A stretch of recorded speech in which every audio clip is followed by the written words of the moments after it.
would you just look at that? And sneak peek on, look at that. That is going to be a future project and build, so don't pay any attention to that. This is what we're looking at today. So this is my complete-ish rear subframe going into the Miata. It has the best, strongest drive shaft shop axles that you can buy for a 8.8 swap kit to a Miata. It's got their bigger hubs, the ARP wheel studs, the big bar, their 31 spline. I have a strange spool, a strange 1350 yoke, and I also have their sensor ring. It's a 4-magnet sensor ring with the Motion Racework sensor. I made a little pigtail for it. I also was recommended by my buddy Chase, is I actually had to make these upper bushings in Delrin. That way when the diff moves around under acceleration, it doesn't move up and it actually doesn't hit the sensor, so I have to do that. One thing I actually have to do is finish making this brake line, but once I finish making that, then I could bleed the brakes in the rear. But so basically, when I took the car to paint, I removed this from the car because I had to weld some stuff. I stitch welded the subframe. I welded on the sensor block, the sensor mount, and my buddy Rusty gave me, or let me borrow, a whole subframe out of a car that he had prior. It was a wrecked Miata that they had, so he let me borrow that. And as you see, there's no differential in it. It's just the axles and whatnot. And I had to put on, I put my coilovers in it, and then also I had to put my brakes on it because the brakes that he had on the subframe before were completely rusted together. So basically what I want to do right now is I got to take these little tiny tires off. I'm gonna go ahead and drop this rear subframe down, and I would like to put that one in place of this. That way it's already in. So yeah, let's do it.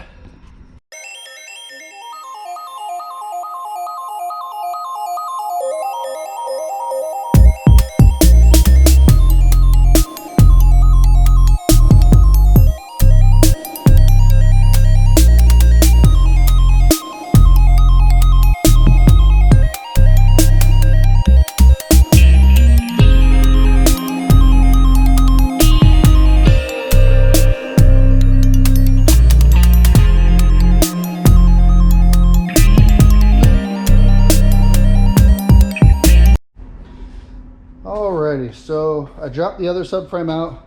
I took the upper control arms off my subframe and the brake assemblies, so I just put the upper control arms back on, checking over everything. I just had to dust this with a little bit of paint because I forgot to paint that after I stitch welded it. One thing I just noticed is the vent on the diff. I guess I never thread locked it, so I'm gonna have to pull that off. Do something with it. I don't know. It's supposed to be a thread or a vent, so maybe I could put the short transmission one I have, because I remember I have one from my transmission, so maybe I could put this on there instead. That'd be cool. I don't really think this is gonna have much expansion, especially because there's a spool, so I have a lot more fluid than it normally would have. So I'm gonna pull that out, put this in, and then tighten the upper control arm bolts with the impact because I can't get to them in the car, and then attempt to put this whole subframe in by myself. It's heavy as heck. I just tried picking it up and man, it is heavy. All right, so luckily I was right. This breather threaded right in, so that's better than the barb, because I have no intentions of running a catch can on the diff. And like I said, because I have the spool, I have a lot more fluid capacity than a regular diff anyway. So if there is expansion, it won't be shooting out the case. Hopefully. I could totally be wrong. So like I said, I'm gonna try to manhandle this up on the car right now. I hope I'm successful because it's heavy, and we'll see. If I fail, you're gonna see it too.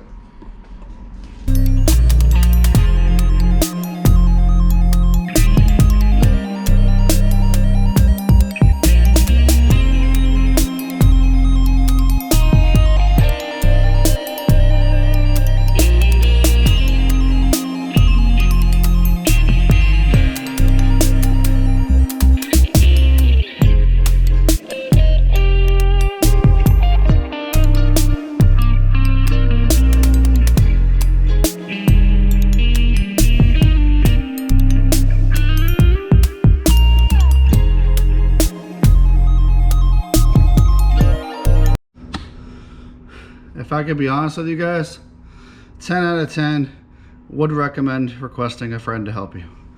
But I just started the bolts on this side. Luckily, I got it with one jack, so slide it the rest of the way. So yeah, subframe's in-ish. I can go over here, get this jack out of my way. Thank God I have 2 floor jacks. They're not the best, but hey.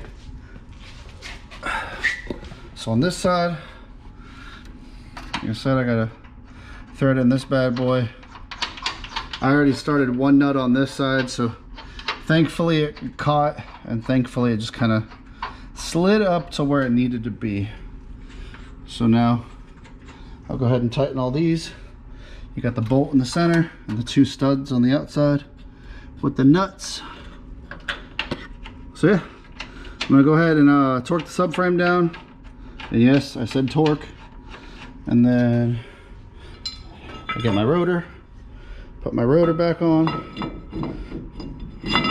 My little tiny 1.6 brakes. Get my caliper. I'm gonna go ahead and put the brakes on.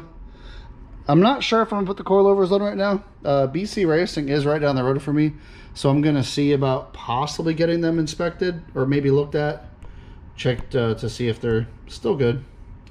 So anyhow, I'm gonna wrap this up. All right, so one thing I kind of want to do now, since the subframe's in, is I got this big box, and I guess this will be a shaft reveal.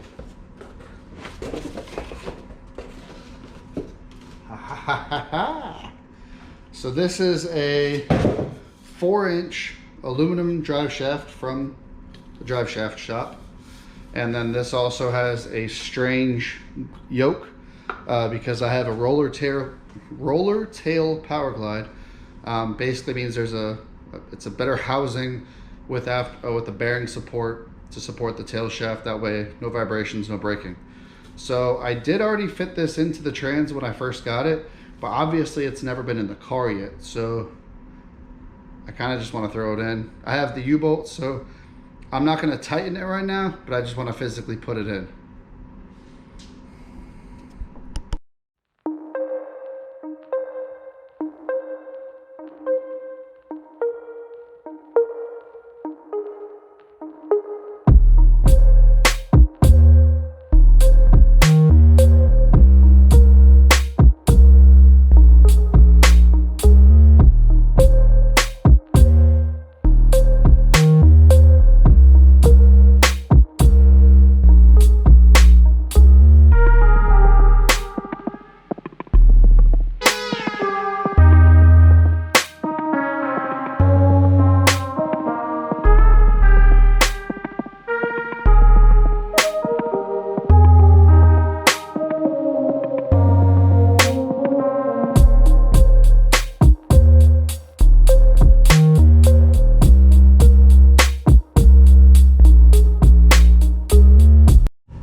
Well guys, I just installed both of the straps,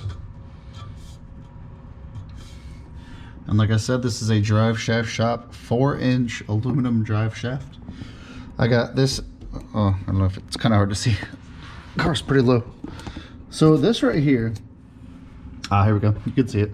So this right here bolted to the chassis. This is actually what's called a drive shaft hoop. It is very much needed for drag racing on any sort of hard tire, slick, or I'm sorry, any sort of drag tires like slicks or radials or anything like that. In case the drive shaft breaks, it just falls right onto the bottom of the hoop. That way your car doesn't do a pole vault. So one thing that's kind of nice, now you can see, like I said, the drive shaft spinning inside the trans, everything's connected. So the beautiful part about actually having it automatic is I can reach over while I'm under the car tightening the bolts for the drive shaft, and I can grab this lever right here, and right now it's in park. If I pull it back one, actually it wasn't in park, I lied. If I push it all the way forward, right now it's in park. So if I rotate the drive shaft, you're gonna hear it click. So now it's in park. And then if I pull it back, it's reverse, neutral, second, and then first, all the way in the front. So it's kind of cool being able to grab the gears while I'm underneath, because that definitely just helped me tighten the U-bolts. So my now 1,000 horsepower capable drivetrain is in, and yeah. All right, well, that is it for me. I have been noticing, like, I've been getting a lot of views on YouTube with my videos lately, so I guess there's a lot of interest, so I want to keep making the videos. I thank you guys for all the support throughout the years. And some of the guys that have been following me since my early days of the Miata in 2012 era, when it was just slammed with ITBs. So I'm greatly appreciative that you've been following this journey. We have the whole rear end in. Now, obviously I have to put the brakes on again, but I have, you know, the drive shaft shop axles and drive shaft. We just put in the 488 diff. So the drivetrain is now complete under the car. It's just a matter of putting everything else together. Like you see, I have my beautiful Mishimoto radiator with the water pump. This has to go back under the rear now. I still have to disassemble the front, pressure wash it, paint the subframe. I still got a good bit of things to do. Before work, I just kind of set the cold side charge pipe on just to get a feel of how it looks. And man, something about wrinkle black and anodized black is like my favorite combination ever. But it's slowly starting to take shape. There's a lot of little odds and ends to do, especially when it goes from fabrication to final assembly. There's a lot of things that you don't even think about. I'll give you an example. This right here is my little sensor block. And I showed this in a previous video that this actually goes under the dashboard or behind the dashboard, and then the bungs poke through the firewall, and that's how I'm going to connect these sensors. But you know, it's cool to easy to mock up, but you got to think about it now. I just had to pull apart this entire block, all four deals. I had to wrap them with the thread tape. I actually had to put in the plugs now since I'm not using these ports. And it's a lot of little things like that that you just don't even think about. Like I actually had, when I put the engine with Grayling the other night, we actually put the intake manifold on for the lift plate, but I never did the O-rings for the gasket. So the intake's got to come back off. That way I can gasket everything. And it's little things like that. But there's a lot of light at the end of the tunnel, a lot of hope. The goal of this week is I would like to fire the car on Saturday. I don't know. Today is Tuesday the 24th. I would like to fire it on Saturday. So whether it is or is not realistic, we'll see. Putting the rear end was actually a necessity. Now, since I have an auto trans, I can't just put fluid in it and start the car like you would a manual trans. You know, you got to keep your eye on the fluid level. When you put the fluid in the automatic transmission, you have to run the car for a little bit, shut it off, check the fluid again, because a lot of the fluid will get sucked up in the torque converter, and like I have to fill up the oil cooler in the front. So there's a lot of tedious things involved with the fire up. When I had my 1.6, I had no idea what I was doing behind the keyboard on the laptop. I saw the air fuels are rich. I pulled some fuel out, and like, that's it. Like, other than that, the car ran phenomenal for the first start. This, I have a feeling it's gonna be a little bit more challenging, considering it has, you know, different camshaft, it's aftermarket stuff, and there's a lot of weird stuff going on with this car. But the fuel tech is super advanced, so I don't think it's gonna be that crazy, but I don't know. I'd rather expect the worst and then get good results versus have high hopes and, you know, get low results, but we'll see. I don't see a reason that it won't fire on Saturday. I already have everything. I have all the fluids, I have all the oils. I even bought some E85 the other day, so I'll have enough to fill the tank. And as far as parts wise, I don't think there's anything I need. So we'll see. But that's it for me, guys, tonight. I hope you guys have a wonderful night. Keep staying safe. Stay at home. Work on your race cars. We got a lot of time to hang out. So I'll catch you guys next time. Thanks for watching.